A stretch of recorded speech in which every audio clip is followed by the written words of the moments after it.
Khan Y आए, किंतु बीजापुर से निकलते हुए खान ने रास्ते में कई गांव लूटे, कई निरपराध लोगों को उसने ठार मारा, मंदिरों का नाश किया।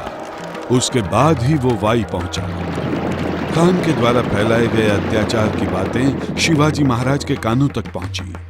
तब वे प्रतापगढ़ में थे। राजा की पत्नी सईबाई साहिब बहुत ही बीमार थी। विपत्ति के घने बादल गड़गड़ाहट करते हुए छा रहे थे। खबर भयानक थी। यवनों ने तुळजापुर में भवानी की मूर्ति को खंडित किया था, मानकेश्वर का शिवालय तोड़ा था, जबरदस्त आतंक मचाया था। यवनों द्वारा फैलाया हुआ अत्याचार शिवाजी सह नहीं सकते थे। उन्होंने ठान ली अफजल खान का सामना करने की, जिसने अपने पिता को जंजीरों में बांधकर जुलूस निकाला था, जिसने अपने भाई से दगा किया था, जो स्वराज्य की धज्जियां उड़ाने के लिए चारों ओर जुल्म की झड़ियां बरसा रहा था। उसकी इज्जत की धज्जियां नहीं उड़ाई तो मेरा नाम शिवाजी नहीं। उस वक्त रानी सईबाई मृत्युशैया पर थी। उनका ये अंतिम प्रवास राजा से देखा नहीं जाता था। फिर भी मन को मजबूत करके स्वराज्य की रक्षा के लिए उन्होंने जो प्रतिज्ञा की थी उसे पूरा करना ही था। कैसा महान त्याग! शिवाजी राजा का जीवन ही ऐसा था। प्रतिज्ञा अति कठिन थी, और कठिन ना हो तो प्रतिज्ञा क्या। राजा ने खान से मिलने से पहले जीजा माता को वंदन किया। मां साहिब ने मन को मजबूत करते हुए राजा को विदा दी, आशीर्वाद दिए। उन्होंने कहा, शिवबा, विजयी भव, चढ़ती दौलत तुम्हें फले। शिवबा, बुद्धि से काम लेना। संभाजी का ऋण चुकता कर दो शिवबा, संभाजी का ऋण चुकता कर दो। अफजल खान से बदला लो। शिवाजी राजा प्रतापगढ़ पहुंचे। खान का मकाम वाई में था। खान ने शिवाजी को मुलाकात का संदेशा भिजवाया, पर शिवाजी को पूरा ख्याल था कि खान जरूर उनसे दगा करेगा। वे बहुत ही सावधान थे। उन्होंने चाल चलते हुए खान को कहलवाया कि खान साहब, मैं अत्यंत भयभीत हो गया हूं। मैं आपकी शरण में आ रहा हूं, पर वाई आकर आपसे मिलने की मुझ में हिम्मत नहीं है। इसलिए बेहतर यही होगा कि आप ही प्रतापगढ़ पधारें। शिवबा के मन की बात खान ताड़ नहीं सका। उसे लगा, अपने आप को शूरवीर समझने वाला शिवाजी तो पहाड़ी का चूहा ही निकला। खान ने शिवाजी की बात मंजूर रखी और प्रतापगढ़ जाने का तय किया। शिवाजी ने प्रतापगढ़ पर एक भव्य मंडप बनवाया था। उसे हांडी झुम्मरों से सजाया गया था। गलीचे बिछाए गए थे, मलमल के नक्शीदार पर्दे लगाए गए थे, बड़ा ठाठ रचाया गया था। सवेरा हुआ। राजा ने शंकर की आराधना शुरू की। इस तरफ खान अपनी छावनी में था, भविष्य के यश के रंगों में खो गया था। खान मुलाकात के लिए निकला। खान मुलाकात के शामियाने में पहुंचा। तभी खान की गाफिल फौज के इर्द गिर्द राजा के मावड़ा चारों ओर छुपकर इशारे का इंतजार कर रहे थे। खान को इतनी जल्दी थी कि वो समय से पहले ही आकर खड़ा हो गया। उसे अपने विजय के बारे में कोई शंका नहीं थी। तभी तो वो गलतफहमी में था।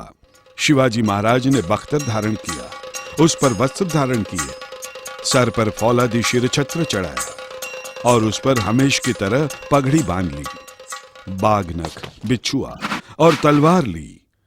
श्री के दर्शन करके राजा निकले। पल भर में प्रतापगढ़ का माहौल बदल गया। सब गंभीर हो गए। गढ़ का बंदोबस्त बहुत ही बढ़िया था। खान से मुलाकात होते ही तोप चलाने का इंतजाम राजा ने करके रखा था। हर चीज की राजा ने सावधानी से योजना बनाई थी। राजा निकले। वे शांतिपूर्वक आहिस्ता कदम भरने लगे। उनके साथ 10 अति विश्वासी साथी भी थे, पर वे मुलाकात की जगह से कुछ दूर ही रुकने वाले थे, क्योंकि मुलाकात के करार में ऐसा तय किया गया था। राजा खान की मुलाकात के लिए गढ़ से निकले। सारा प्रतापगढ़ शोक में डूबा हुआ था। कई मावड़ा सैनिक राजा के पास एकत्रित हुए। और राजा से कहने लगे, राजे, हमें भी अपने साथ ले जाइए, हमें भी ले जाइए।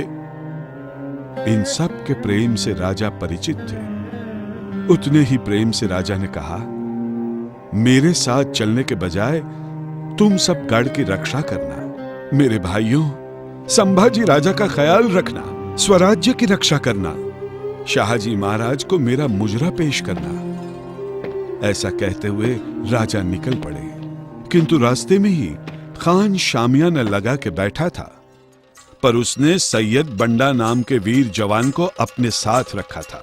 साथ में किसी को भी यहां न लाया जाए, यह भी तय हुआ था। राजा ने खान को संदेशा भिजवाया, खान साहब, सैयद बंडा को दूर कीजिए, क्योंकि मैं अत्यंत भयभीत हूं। खान साहब, आप तो मेरे पिता तुल्य हैं, फिर भी मैं रहा गुनाहगार, इसलिए मुझे बहुत ही डर लग रहा है। खान की तो समझ में ही नहीं आ रहा था कि वो रोए या हंसे। राजा के इस शक और डर के कारण खान और भी बेपरवाह हो गया। उसके दिल में तो खुशियां बहने लगी।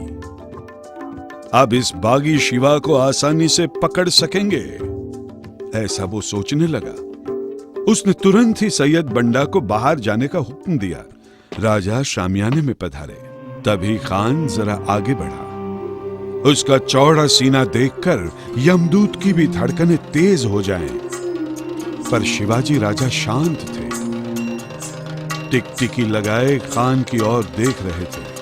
खान को यह बहुत ही स्वाभाविक लगा। अपनी कठोर भाषा और सुल्तानी मिजाज से उसने शिवाजी राजा से कहा, तुम अपने आप को बड़े हिम्मतवान और बहादुर समझते हो क्या?